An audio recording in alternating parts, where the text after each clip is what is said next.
Gente, meu nome é Oru, os meus pronomes de tratamento é ele, dele, eu sou transmasculino, né, sou uma pessoa trans que me identifico, na verdade, como agênero, mas por uma questão política, eu passei a me nomear como transmasculino para ter alguns mínimos direitos, já que essa questão das identidades, elas estão em quase tudo, né, que a gente exerce. Então, é isso, me tratem como ele.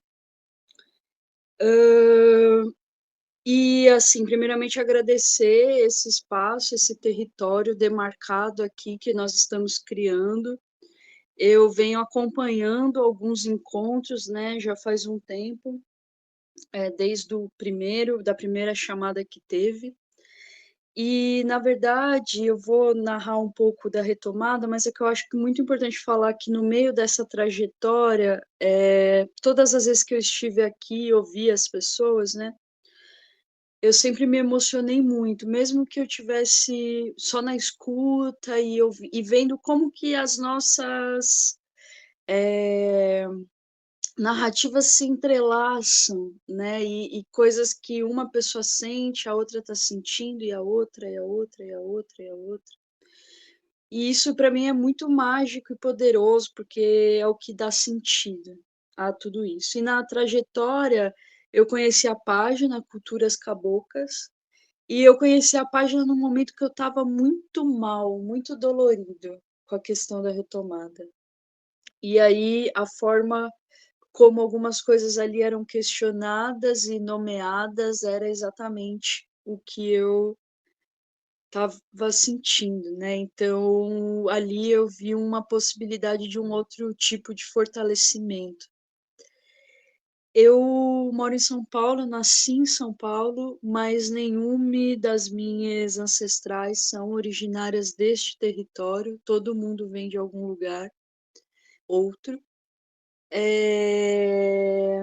Eu sou fundador da Núclea de Pesquisa Transborde, que é uma plataforma de criação artística dissidente. Então, a gente acolhe e faz acontecer projetos de artistas dissidentes, de gênero, racialidades, sexualidades, classe, periféricas, gordas, PCDs. E na Transborde, por sorte, a gente fala muito e a questão da ancestralidade das retomadas, elas estão presentes nos nossos trabalhos, nas nossas discussões e nos nossos fazeres pedagógicos, né? E tem muita gente com retomadas plurais, assim, pessoas amarelas, marrons, indígenas, pretas e das encruzilhadas, né? Porque eu acho que uma coisa primeira, quando a gente vai falar de retomada, é poder ter a consciência ancestral de que o nosso território, nomeado Brasil, ele é um território das miscigenações, né?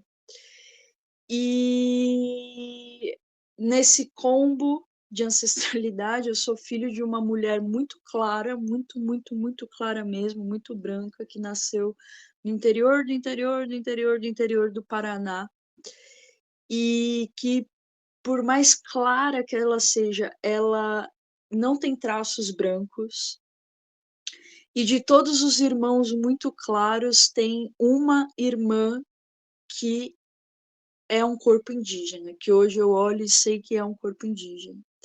E ela é a tia, né, que é minha madrinha, que todo mundo fala que a gente se parece. E aí ela é tem duas Margaretes na família, ela é a que é chamada de Margarete Preta. Só que isso nunca foi questionado, nunca foi questionado, nunca, ninguém nunca olhou e falou assim, nossa, por que que tem esse corpo aqui que é diferente da maioria desses 11 irmãos, sei lá, 9, sei lá, uma galera. E sou filho de um pai preto que é indígena cigano, né? Então, o meu avô, ele é indígena e minha avó é cigana, refugiada. E o meu avô, passei a vida inteira achando que ele tinha nascido e vivido na zona da Mata Mineira, né? Mas com a morte da minha avó, com o encantamento dela que faz 1 ano, a gente começou a mexer nos documentos, né, que é esse movimento mesmo. E eu cheguei em alguns documentos do meu avô e eu fui mexendo e descobri que todo mundo tem um único sobrenome, que é da Silva. E, paralelamente a isso, uma outra prima buscou coisa, chegou lá num documento que, na verdade, fala que meu avô nasceu em Pernambuco. E isso é bem recente, né? E eu percebo que quanto mais a gente acha elementos da retomada, mais a gente vai de encontro ao apagamento. Mas como foi dito em muitos encontros aqui, de muitas narrativas, né? Tem coisa que mesmo que a gente não queira, vai se manifestar em nós. Então, eu comecei a fortalecer, eu já me entendia como cigano por causa da minha avó. Esse pai que é esse indígena cigano, são 3 filhos, né? Então tem uma tia do meio, ele é o mais escuro, tem uma tia do meio que é mais assim, um pouco mais clara, parda, né? E hoje eu vejo como um corpo indígena. E tem um terceiro filho, que é o mais novo, que é bem mais claro, mas mesmo assim, os traços são totalmente árabes, indianes, que vêm dessa descendência cigana, né? Dessa ancestralidade cigana. Eu tenho evitado também usar essas palavras descendência. E aí, eu e meu irmão, a gente sempre foi vistos e nomeados como pardos dentro da família.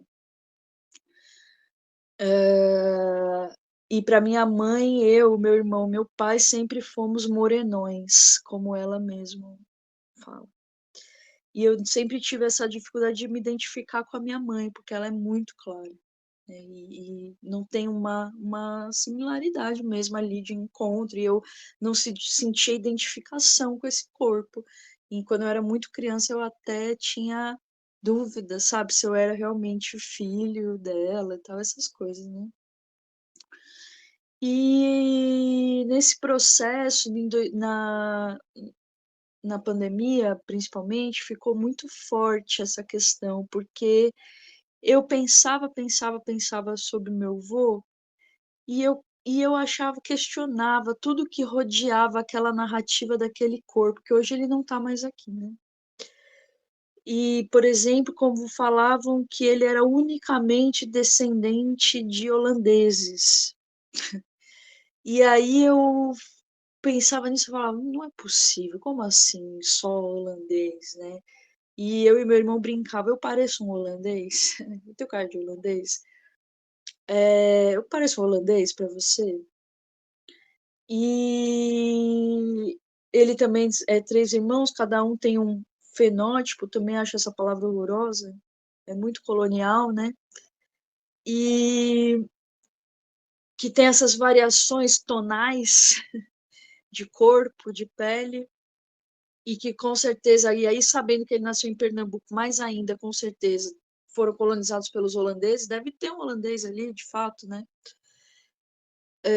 Uma das narrativas é que a mãe dele era holandesa mas ela abandona, ela vai embora, ela volta para a Holanda. Em algum momento eles vão parar numa casa de criança, de um colégio interno, uma coisa bem doida assim, e onde ele sofre muitas violências ali, que hoje eu entendo também como violências raciais.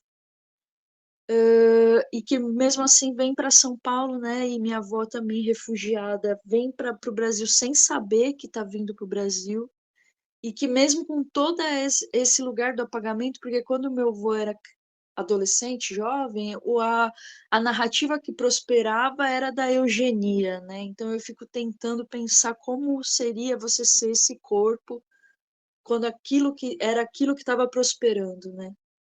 E muitos desses ancestrais dessa fase ali do mundo, né, da história, eles negavam a própria identidade, eles tinham raiva, ódio da própria identidade.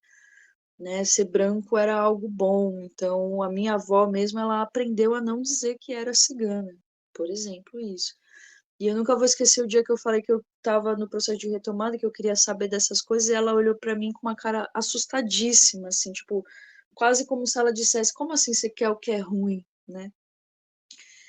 E na pandemia isso foi ficando forte, forte, até que um dia eu estava na casa da minha mãe, peguei uns álbuns de foto e comecei a olhar e me deparei com uma foto do meu avô e quando eu peguei eu falei assim: "Não, espera lá, tem alguma coisa aqui, esse meu avô não é branco". E aí e ele dizia que ele era caboclo, né. E a ancestralidade é essa manifestação espiritual também, então ele já era muito jovem e ele já incorporava um ancestral aos 9 anos de idade. Ele era curandeiro, ele fazia unguento, ele cuidava das pessoas, ele fazia cachaça de urucum como remédio.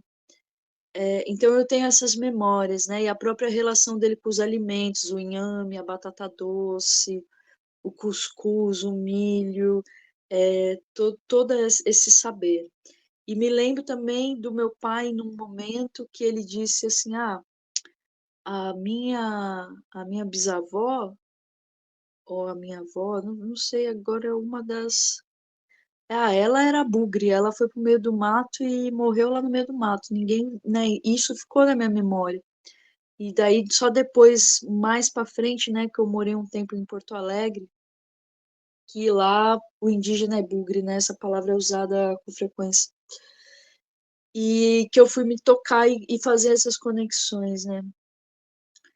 E desde criança as pessoas atribuem para mim o adjetivo tupiniquim, então qualquer coisa que eu fazia, não sei o que, sei lá, eh, adolescente gótico, só se for gótico tupiniquim, né, coisas desse tipo.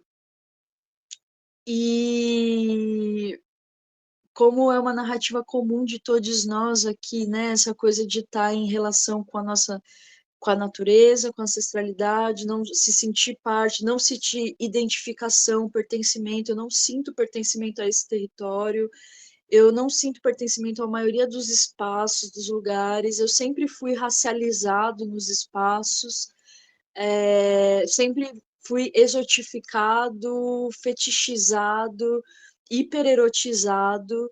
Hã, a minha pele ela muda de assim, ela não é uma pele, se eu tomar sol por dias e dias e dias, ela fica muito mais escura, e nesse lugar eu sempre sou exotificado e fetichizado, né. E eu sempre fui aquele que não é que era diferente daquela menininha branca desejada da escola, ou eu sempre fui trocado nos meus relacionamentos por pessoas brancas nórdicas, padrão. Então, para mim, tudo isso junto e reunido, né, ou quando minha avó fala assim: "Ah, mas você e seu irmão já são mais sujinho, né, como seu pai". Eh, tudo isso junto, eu acho que vai dando pra gente essa noção de racialidade, né, de ser racializado nos espaços. E assim como o gênero, né, então porque eu nunca fui mulher o suficiente, eu nasci com uma buceta, mas eu nunca fui mulher o suficiente. E assim eu nunca fui branco. Mas a partir do momento que a gente diz, que a gente nomeia, parece que o entorno fica doido com você, né, então, nunca foi mulher, mas a partir do momento que eu digo que eu sou um boyzeta, você não é. Nunca fui branco, a partir do momento que eu nomeio a minha identidade racial, não, mas você não é. Então parece que é um embate, um conflito muito louco, né, e eu acho que eu vou atravessando diversos contextos, eu sou das artes, né, então nas artes isso é uma discussão muito frequente das identidades, tá-tá-tá-tá-tá-tá. Sim, já sofri diversas discriminações de pessoas pretas, em relação à não compreensão do corpo indígena mesmo, a não ter isso, para mim é a coisa mais louca, que é tipo: "Gente, o Brasil é um território indígena, o Brasil inteiro é um território indígena". Você seguir afirmando que os indígenas foram todas dizimadas e que não existe mais ninguém, ou só existe quem está aldeado em contextos muito específicos, como o Alto do Xingu, né, ou os Guaranis, como se essa aparência fosse a única aparência indígena possível, para mim isso é uma violência que dói, a retomada dói, o apagamento dói. E as pessoas não querem entender isso, né? E eu fico pensando nos próprios que privilégios brancos dos quais eu bebo deles. Quando eu paro para pensar profundamente, não tem, não tem. Toda a minha trajetória é de muita luta, insistência e de alguns corpos privilegiados que me abriram algumas portas, né, para conseguir ocupar alguns lugares. Mas é complexo porque a identidade indígena ela não é aceita. E isso para mim vem sendo terrível. E aí eu me lembro que na pandemia eu ouvi o Ailton Krenak dizer algo do tipo: o Brasil é o único lugar que seu avô é indígena e você não é. E para além disso, tem todas as questões espirituais, né? Porque eu acho que é sobre isso também, onde eu recebi muitas informações nos últimos tempos dos meus ancestrais. Inclusive essa bisavó ou essa tataravó, ela vem aparecendo em sonhos, em visões, em comunicações sensíveis, e a pandemia isso foi ficando mais forte, acho até porque a gente entrou num outro estado energético, magnético, né, de um momento global muito sensível.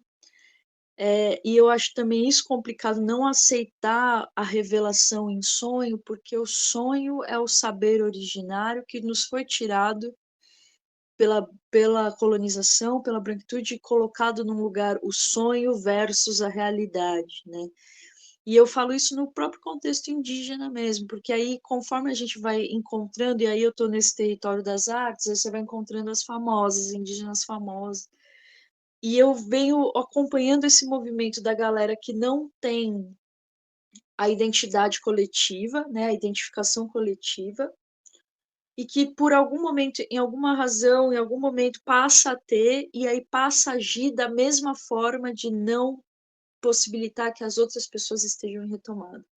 Então, tudo isso para mim é envolto de muita dor, muita crise, muita dor, muita, né? E numa dessas revelações que eu vou partilhar aqui com vocês, que eu partilho com poucas pessoas, essa avó, essa mais velha, ela veio e falou assim: você não é feito de um único povo, mas você pode se afirmar Tupinambá, porque eu sou Tupinambá. E embora eu ainda tenha muita dificuldade de qualquer afirmação, isso para mim foi muito forte, assim, e outros sonhos, outras revelações, outros coroamentos desses saberes que aconteceu de forma mágica. Quando eu entrei nesse fluxo louco da retomada, eu fiz muitas pesquisas e até então eu só sabia da trajetória do meu avô dentro da zona da Mata Mineira, então eu fiz uma pesquisa profunda dos trânsitos e dos fluxos migratórios, porque as pessoas também têm essa máxima colonial de que os povos indígenas não andaram, né? Então, como assim? Tipo, eu lembro que eu ouvi de muita gente assim, mas existe indígenas em Minas Gerais, umas coisas malucas, né? E essa coisa de, principalmente quem está no Nordeste, né, os povos cariris têm muito essa narrativa dos fluxos migratórios, porque estava em guerras, todo mundo chegou matando todo mundo, muito sangue, muita dor, é fuga, é pegar o que você tem, quem você tem e fugir, né? E como assim não andou, né? E numa dos materiais que eu li, pesquisei, fala principalmente desses fluxos migratórios dentro da zona da Mata Mineira, porque é um território que a mata foi fechadona por muito tempo. E o colonizador não conseguia acessar, porque ele não sabia acessar aquele lugar. E isso deu espaço para que muitos povos, Cariri, Xocó, pessoas originárias de outros territórios de Abya-Yala, Peru, Colômbia, Bolívia, Tupinambás, de, descessem para a zona da Mata Mineira para se proteger. E isso tem todo esse encontro ali, dessa miscigenação desses próprios povos, né? E os puris, que são originários da zona da Mata Mineira, quando o colonizador consegue entrar lá, eles são altamente perseguidos porque por muito tempo eu achei que eu e meu irmão era puris. Tem esse lugar do povo puri ter sido combativo, né? Então ele entrou na guerra, ele encarou o colonizador. E o povo puri começa a fugir para o Sudeste, né? Vai para o Espírito Santo, vai para o Rio de Janeiro. Então, esses fluxos migratórios, como apagar, né? Esses fluxos, por que apagar? Que loucura, né? Esse antinomadismo que está em vários lugares da literatura, né? E aí, como cigano também, eu também sou marcado disso por essa parte, né? Que nada mais é que o povo cigano, nada mais é que é um povo originário de determinados territórios. Então, e que anda, né? E que está fugindo desde os princípios dos tempos. Então, eu sou feito desses fluxos migratórios. E nisso tudo, eu fui pela primeira vez para o ATL o ano passado, foi altamente conflituoso, porque eu me deparei com muitas situações, muitas realidades, muitas questões. Uma outra possibilidade de povo é o povo Chucuru Cariri, e há uma identificação de aparência do meu avô, do meu pai, com chucurus cariris. E isso é uma atormentação na minha cabeça. Eu não saber a identidade, talvez eu nunca vá saber, é um tormento que me desloca de mim mesmo, assim.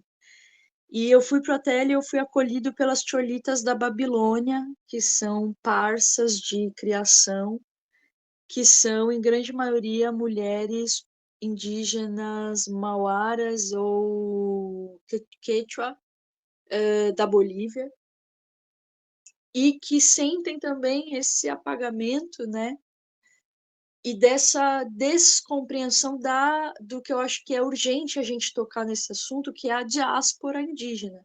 Existe a diáspora africana, mas também existe a diáspora indígena, como existe a diáspora indiana, né? As diásporas. A gente é fruto e vítima dessas diásporas. E no ATL a gente entrou muito nessa discussão, porque não existe esse reconhecimento dos indígenas das indígenas desses outros territórios de Abya-Yala aqui no Brasil, e das pessoas em retomada em contextos muito X, porque olha quanta gente precisou andar para eu nascer aqui, né? Nesse território que eu não me sinto parte. Para mim, eu tive que gerar muitas estratégias e mecanismos e ferramentas para sobreviver aqui nesse território. E no ATL, em algum momento, né, essa exigência do seu povo, que povo você pertence. E eu tive momentos mágicos lá, onde eu entrei em crises muito profundas, assim, e em algum momento eu estava dentro do povo Chucuru, Cariri. No momento de reza, no momento. E aqui, esses sinais mágicos, eles vão me dando fortalecimento. Ou quando eu vou encontrando essas aparentada em retomada e vendo essas nossas aproximações das nossas existências, das nossas vivências.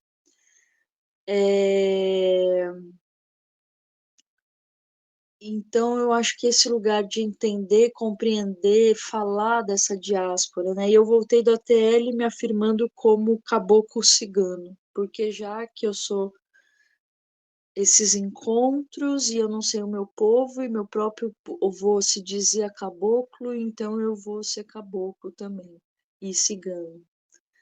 E essa muitas vezes você vai ler textos, né, de indígenas famosos questionando esse, porque não pode ser indígena afro, afro-indígena, porque, tipo assim, que loucura é essa, sabe? É a mesma coisa, né, o teste do DNA, tudo bem fazer por curiosidade, mas tudo isso são tecnologias do colonizador, né? Esse lugar de dizer que não pode, não existe, ou só existe se estiver no teste de DNA, né? E eu acho que tem uma diferença entre eu e meu irmão, por exemplo, que meu irmão é da geociência, eu sou das artes.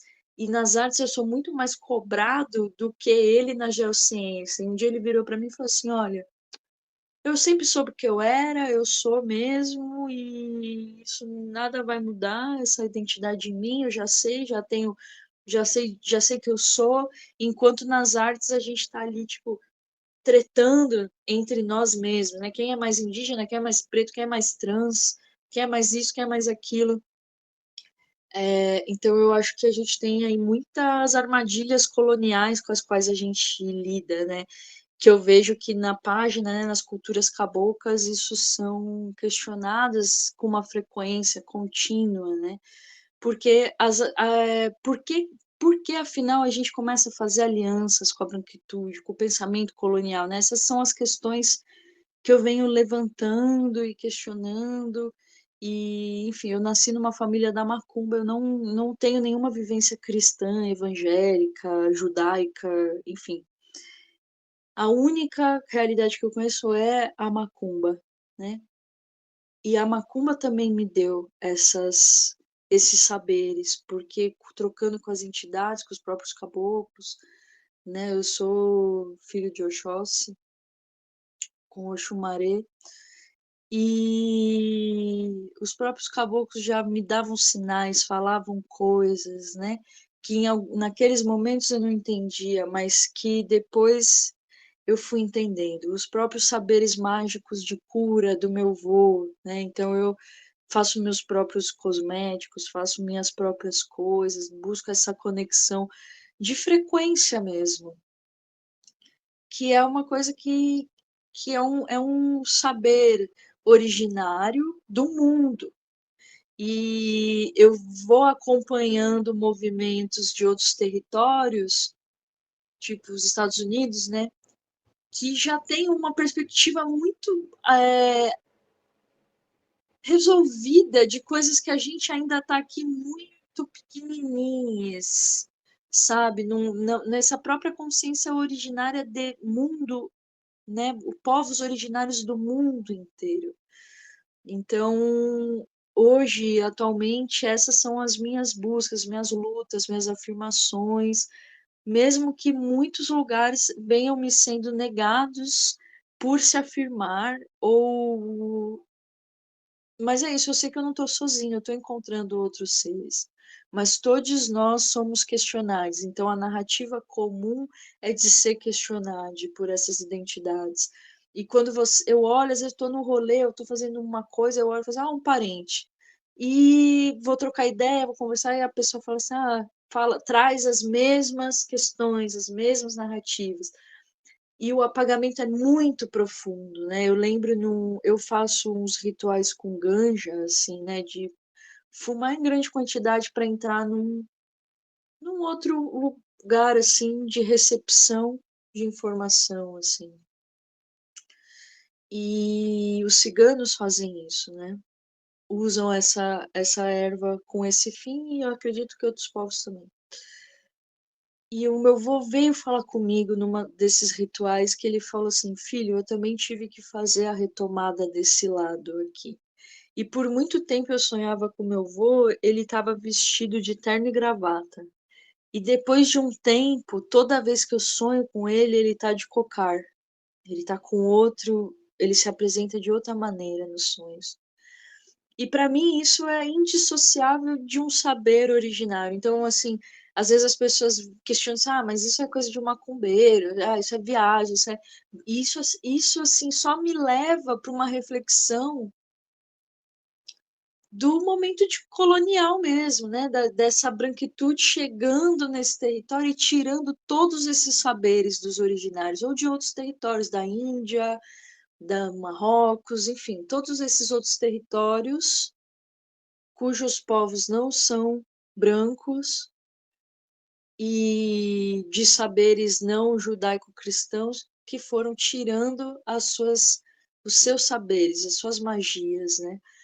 Então, atualmente, essas são todas as minhas reflexões que eu troco com vários outros parentas, em retomada, em processo de retomada. Eu tenho algumas legitimações, se é que isso é importante, né? De alguns seres mais velhos, de outros povos, porque, por exemplo, se eu sou tupinambá, essa cobrança de ser uma liderança que te legitime. Tupinambá não tem liderança. A organização Tupinambá é outro tipo de organização, né? Então, como se faz isso, por exemplo? E conexões ancestrais mesmo, sem ser trans. Tipo, Tupinambá não tem gênero, originalmente. Quem trouxe isso foi o colonizador. A linguagem Tupinambá já é uma linguagem neutra. Não tinha separação homem, mulher, mãe e pai para os tupinambás. Então, para mim, a questão trans também é uma questão originária, né? A questão de gênero também é uma questão originária, de gêneros, porque o colonizador ele veio com tudo isso, né? Por mais que seja difícil entender, aqui não é sobre apagar o homem indígena nem a mulher indígena, mas é a gente abrir um campo de diálogo para entender que o gênero também é um processo colonial, né? Assim como a sexualidade é heterocentrada, o consumo, o capitalismo neoliberal, e aí não tem como mais falar de machismo sem falar de cisgeneridade, né? Dessa divisão binária, esse mundo binário, ele é um mundo colonial, né? Acho que esse saber é importante que a gente toque nesses pontos também, porque eu sinto que muitas vezes o movimento indígena ele vai negando outras questões, outros movimentos, como a questão da sexualidade, como a questão da identidade de gênero, e eu acho que uma coisa não está desassociada da outra, assim, não tem como falar desses assuntos separados, né? Mas eu sinto, eu fico pensando, né, monogamia, monocultura, mas fico pensando quanto tempo mais a gente precisa para transpor esses abismos, essas armadilhas. E aí, para encerrar, que eu já falei um monte, também falo bastante, posso ficar falando aqui por bastante tempo. Eu saí do ATL pensando nisso, né, nessa identidade cabocla cigana, e que talvez uma vez eu conversei com uma travesti guajajara, e o povo guajajara não é muito afim das pessoas em retomada, né? Mas ela me disse uma coisa que foi muito interessante, assim, que ela falou assim, que para os guajajaras, para as guajajaras, nós que sofremos a ruptura histórica, né? Ou seja, a gente não nasceu no contexto da aldeia, tal, nananã, povo. Nós somos as guerreiras do arco-íris. E talvez como guerreiros do arco-íris, a gente tenha uma missão, não sei se essa é a melhor palavra, mas talvez a gente tenha uma tarefa que é juntar a última aldeia. E talvez essa última aldeia ela seja feita de todos nós em retomada, dos nossos múltiplos povos e miscigenações. Então eu venho tentando convocar dentro de mim e nos encontros que eu vivo, mágicos de retomada, que a gente possa gerar, sabe? Esse território demarcado que é talvez a última aldeia mesmo. E a última, não a última, porque não vai existir mais nenhuma. mas porque a gente sofreu um processo de apagamento tão profundo que a gente precisa criar a última aldeia, aquela que não é aquelas que estão legitimadas, né? Mas que é consequência desses fluxos migratórios, do apagamento e da diáspora indígena, né? Então, enfim, essa é a minha contribuição aqui. E eu espero que poder ainda trocar muito entre nós, se fortalecer mesmo nesse encontro, nessa troca, porque usar as tecnologias, né? Porque cada um de nós que vem para cá está num território, está num lugar, mas mesmo assim a ancestralidade ela é um chamado tão forte que a gente tá juntos, né? Que nós somos parentes. Então, acho que é isso. Agradeço.